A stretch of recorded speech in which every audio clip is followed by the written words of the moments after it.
Assalamualaikum warahmatullahi wabarakatuh. Pada video kali ini saya akan memaparkan tugas yang diberikan untuk mata kuliah pengenalan lingkungan persekolahan dengan judul Sekolah Seremonial Formal, Kurikuler, Kokurikuler, Ekstrakurikuler, Sekolah Praktik Terbaik dengan saya yaitu Khairul Faiz dari Pendidikan Fisika B.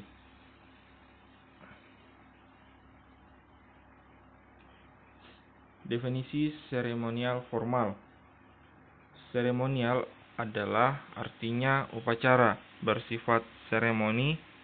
Karang Taruna banyak terjebak pada kegiatan seperti peringatan Hari Ulang Tahun Republik Indonesia dan Hari Besar Nasional. Formal artinya sebuah kata sifat adjektif yang berarti resmi. Di sekolah dikenal seremonial formal yaitu upacara bendera.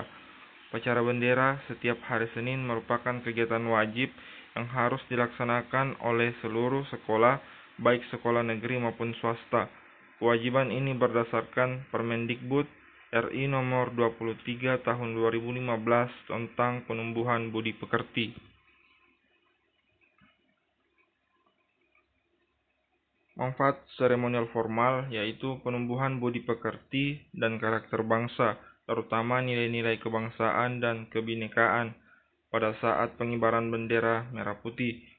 Nilai-nilai tersebut terkandung di dalam setiap urutan kegiatan atau tata upacara bendera. Nilai-nilai tersebut diantaranya adalah nilai kedisiplinan, kepemimpinan, kerjasama dan kekompakan, kekuatan fisik dan mental, patriotisme atau kepahlawanan, dan lain sebagainya. Kegiatan upacara mengandung nilai-nilai kebangsaan. Yang pertama, kegiatan pengibaran bendera merah putih. Yang kedua, mengheningkan cipta. Yang ketiga, membaca teks Pancasila. Yang keempat, pembacaan teks pembukaan Undang-Undang Dasar 1945. Dan yang kelima yaitu kegiatan amanat pembina upacara.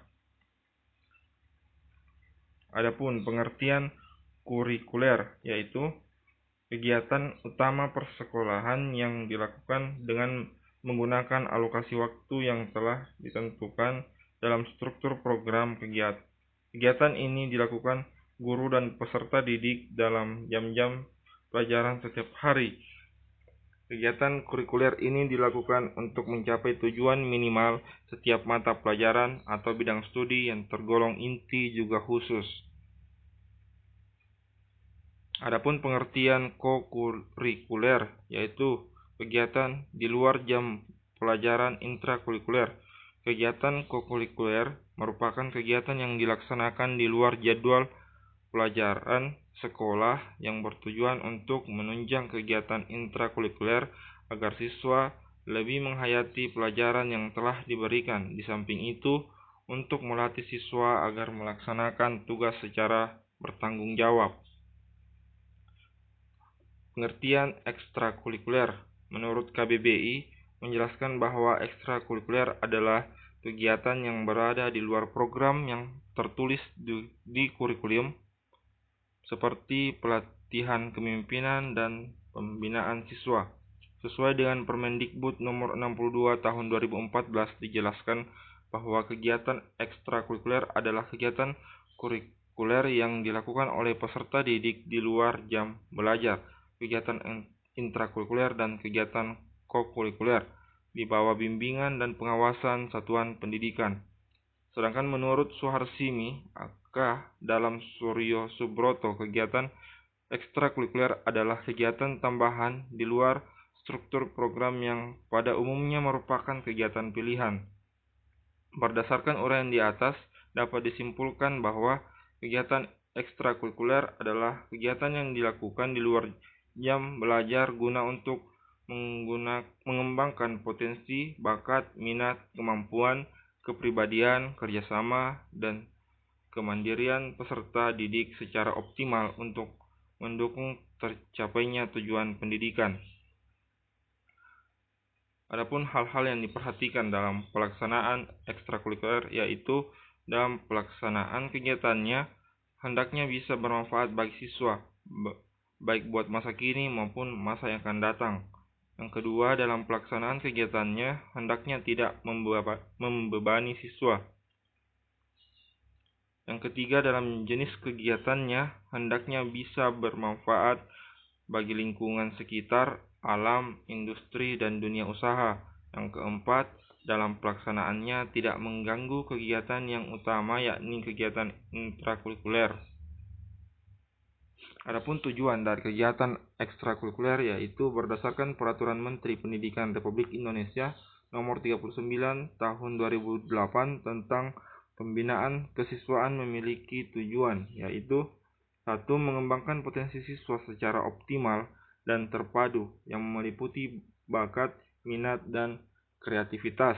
Yang kedua, memantapkan kepribadian siswa untuk mewujudkan ketahanan sekolah sebagai lingkungan pendidikan sehingga terhindar dari usaha pengaruh negatif dan bertentangan dengan tujuan pendidikan. Yang ketiga, mengaktualisasikan potensi siswa dalam pencapaian potensi unggulan sesuai bakat dan minat.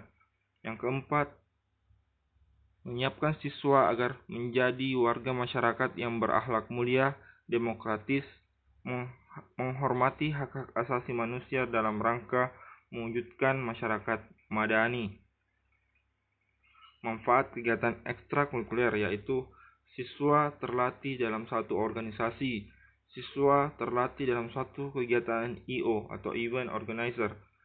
Yang ketiga, siswa terlatih menjadi seorang pemimpin, siswa terlatih berinteraksi dengan kegiatan luar sekolah, siswa terlatih mempunyai suatu keterampilan sebagai benih untuk berkembang ke depan.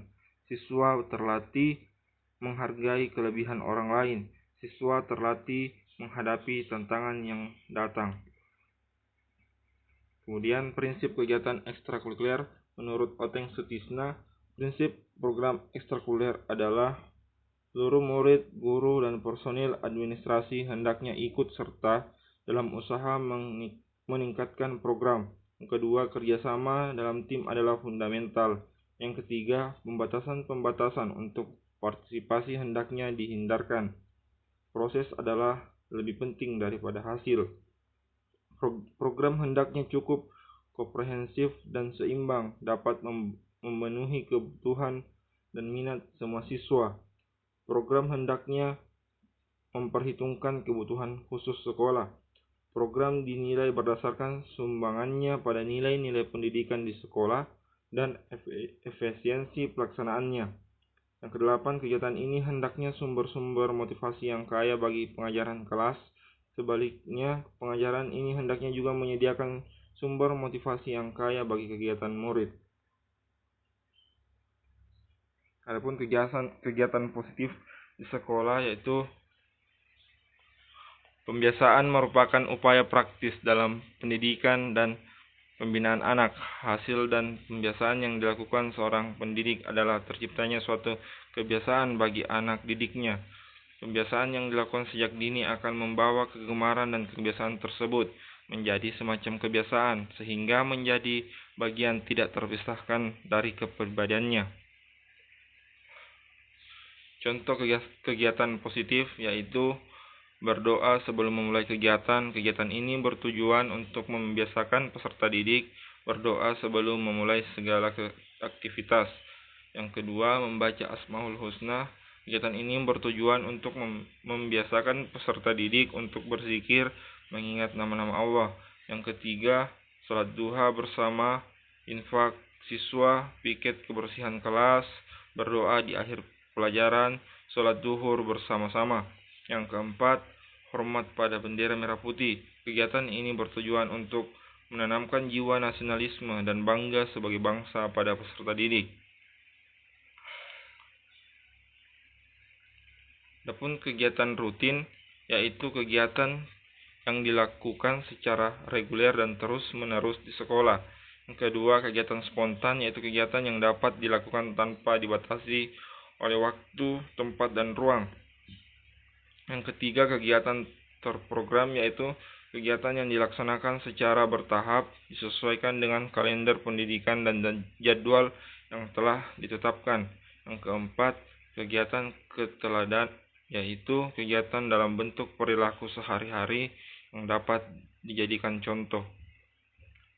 Contoh kegiatan spontan membiasakan mengucapkan salam dan bersalaman kepada guru, karyawan, dan sesama siswa. Yang kedua, membiasakan bersikap sopan santun. Yang ketiga, membiasakan membuang sampah pada tempatnya, membiasakan antri, membiasakan menghargai pendapat orang lain, membiasakan minta izin untuk keluar kelas atau ruangan, dan membiasakan menolong atau membantu orang lain. Lalu adapun contoh kegiatan terprogram, yaitu kegiatan kelas meeting, kegiatan memperingati hari-hari besar nasional, kegiatan karya wisata, kegiatan lomba mata pelajaran seperti Olimpiade Matematika, Pesona Fisika, lomba mading-mading, dan lain-lain. Kegiatan pentas seni akhir tahun dan kegiatan kemah akhir tahun pelajaran. Dan adapun contoh keteladanan, yaitu membiasakan berpakaian rapi dan membiasakan datang tepat waktu, membiasakan berbahasa dengan baik, membiasakan rajin membaca, serta membiasakan bersikap ramah. Ya, demikianlah tadi pemaparan pada video ini. Kurang dan lebihnya mohon dimaafkan. Wabillahi taufiq wal hidayah. Wassalamualaikum warahmatullahi wabarakatuh.